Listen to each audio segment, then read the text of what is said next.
Susno 2J ungkap 4 alasan yang bikin Irjen Verdi Sambo bisa punya kerajaan di Polri.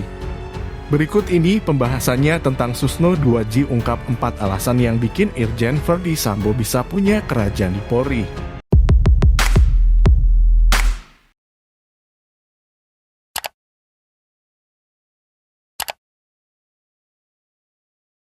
Tribunnews.com. Jakarta, mantan Kabareskrim Komjen Pol Purnreg Susno 2J tak heran dengan pernyataan Menteri Koordinator Bidang Politik, Hukum dan Keamanan, Menko Polhukam, Mahfud MD tentang adanya kerajaan Verdi Sambo di internal Polri. Susno 2J menilai kekuasaan Verdi Sambo besar karena memiliki posisi yang strategis dan bisa saja disalahgunakan untuk membangun jaringan. Berikut alasan mengapa Irjen Verdi Sambo memiliki kuasa besar. 1. Memiliki posisi strategis. Sebagai orang nomor 1 di divisi Propam, Irjen Verdi Sambo memiliki posisi strategis dan bisa menunjuk orang yang diinginkan. Cara yang dilakukan dengan menunjuk berdasarkan like dan dislike, suka atau tidak suka, seseorang yang bisa menempati posisi tertentu. Berarti orang yang ditempatkan dengan rekomendasinya, Verdi Sambo Red, kan bisa menjadi jaringan dia. Kekuasaannya besar sekali, terang Susno dikutip dari wawancara di Ainews Sore yang tayang, Kamis 18 Agustus 2022. 2. Jabatan Kadif Propam bisa tentukan hitam putihnya orang. Susno juga mengurai posisi Verdi Sambo dari struktur organisasi jabatan dan kepangkatan. Dari struktur organisasi jabatan dia seorang bintang jenderal 2, sedangkan dari struktur posisi di jabatan, artinya ia bukan sembarang jenderal bintang 2. Dia kan kepalanya atau bosnya polisinya, polisi sebut Susno. Menurutnya Propam membawahi pengamanan internal, Provos, sehingga semua polisi yang bersalah melanggar kode etik, disiplin dan pidana dia yang menangani. Dia juga yang akan memilih mana kasus yang bisa dipidanakan. Dia bisa menentukan hitam putihnya orang, ucap Susno. Dikatakan Susno, seseorang mulai pangkat jenderal ke bawah bisa dicopot jabatannya karena peran Verdi Sambo sebagai Kadif Propam. 3. Terlalu lama pegang jabatan Kadif Propam. Kenapa Verdi Sambo begitu kuat?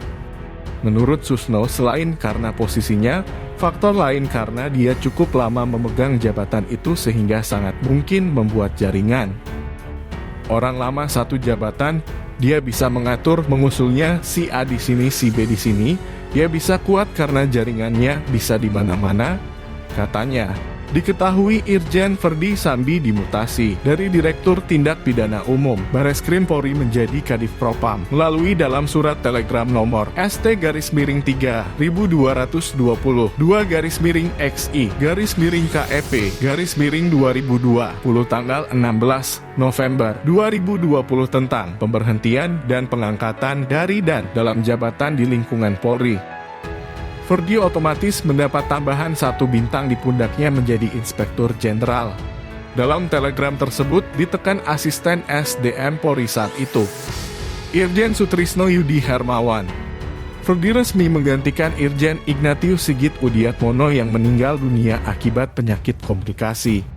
4. Kantongi rahasia polisi. Susno juga mengakui jika Verdi Sambo mengantongi rahasia atau hal lain di Polri. Itu jelas dia mengantongi. Tapi untuk siapa dan jabatan apa? Tapi dia tidak bisa mencopot atau menghukum, harus lapor ke Kapolri.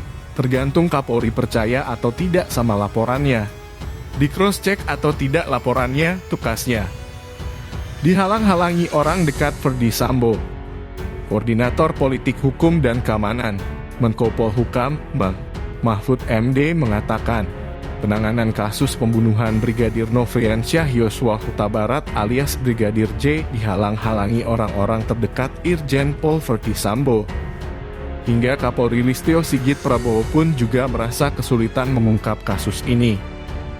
Hal tersebut disampaikan Menteri Koordinator Politik Hukum dan Keamanan, Menko Polhukam, Mahfud MD, dalam keterangan tertulis yang dikutip dari Kompas TV. Jumat 19 Agustus 2022. Kasus Sambo ini disembunyikan dari Kapolri oleh orang-orang Sambo sehingga Kapolri agak lambat. kenapa Kapolri itu tidak selalu mudah menyelesaikan masalah padahal secara formal ia menguasai.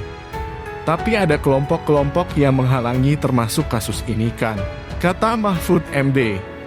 Menurutnya, kuasa dari orang-orang di sekitaran Ferdy Sambo menjadi penghambat dalam proses pengungkapan kasus pembunuhan Brigadir J. Yang jelas ada hambatan-hambatan di dalam secara struktural. Karena ini tak bisa dipungkiri ada kelompok Sambo yang seperti menjadi kerajaan Polri sendiri di dalamnya. Seperti Submabes Polri yang sangat berkuasanya, kata Mahfud MD kepada mantan anggota DPR Akbar Faisal dalam kanal YouTube Akbar Faisal Uncensored sebagaimana dikutip. Kamis 18 Agustus 2022. Mahfud MD menyebut orang-orang Sambo yang berkuasa inilah yang membuat pengusutan kasus tewasnya Brigadir J menjadi lama. Ini yang halang-halangi sebenarnya kelompok ini yang jumlahnya 31 orang ini dan sudah ditahan, tuturnya. Bahkan kata Mahfud, Kapolri juga disebut olehnya sempat kesulitan mengungkap kasus lain yang menyeret personil Polri.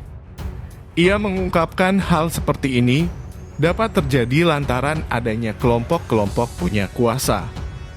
Masih dalam video itu, Mahfud MD mengatakan, Ferdy Sambo ternyata ditakuti di internal Polri, bahkan Jenderal Bintang 3 disebut takut terhadap mantan Kapolres Purbalingga ini.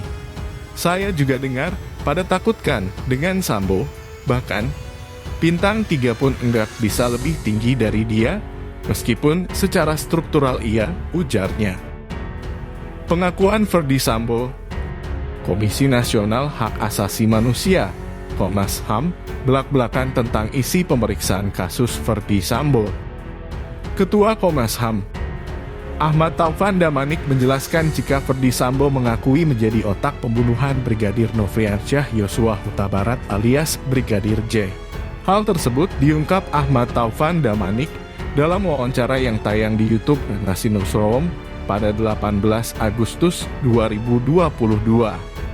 Selain mengaku menjadi otak pembunuhan, Komnas HAM juga mendapatkan info jika Baradae melihat Ferdy Sambo melakukan penembakan pada Brigadir J. Untuk saudara FS ini setidaknya ia mengakui dua hal. Yang pertama, ia mengakui otak pembunuhan atau penembakan Brigadir Yosua.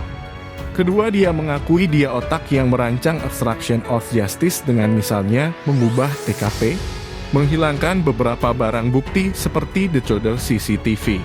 Termasuk mengondisikan supaya orang-orang yang menjadi saksi kunci memberikan keterangan sesuai dengan skenario yang ia buat. Jelas Ahmad Taufan. Masih dalam keterangan Ahmad Taufan, FS mengakui telah menyiapkan segalanya untuk menyempurnakan skenario seolah-olah ada baku tembakan sehingga secara langsung mengakui menembak Brigadir J.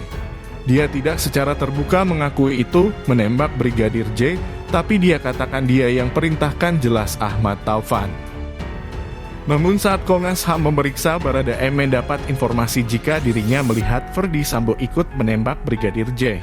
Sebaliknya saat Richard, Baradae mengakui bahwa Pak FS ini melakukan dua penembakan ke Yosua.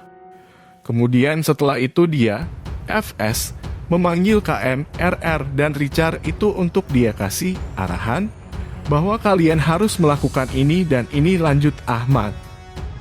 Rekaman CCTV juga ternyata sudah diatur oleh Ferdy Sambo. Saat ibu PC pergi, dia ada di belakang seolah-olah mau pergi ke tempat lain terus dia balik. Sebenarnya itu dia skenariokan untuk melakukan eksekusi terhadap Yosua. Lanjutnya, Komnas HAM masih kurang yakin jika penembakan dilakukan oleh Baradae sendirian.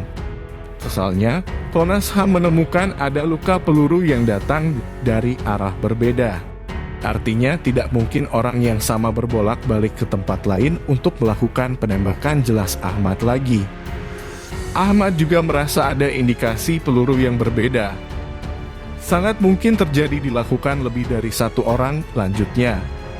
Hingga saat ini, Ferdy Sambo belum mengatakan secara langsung jika dirinya ikut menembak Brigadir J.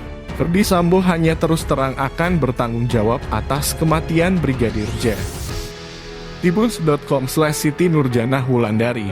Nah, Itu tadi pembahasan tentang Susno 2J ungkap 4 alasan yang bikin Irjen Verdi Sambo bisa punya kerajaan di Polri. Apa pendapatmu dan jangan lupa tinggalkan pesanmu di kolom komentar. Terima kasih sudah menonton video ini, salam toleransi.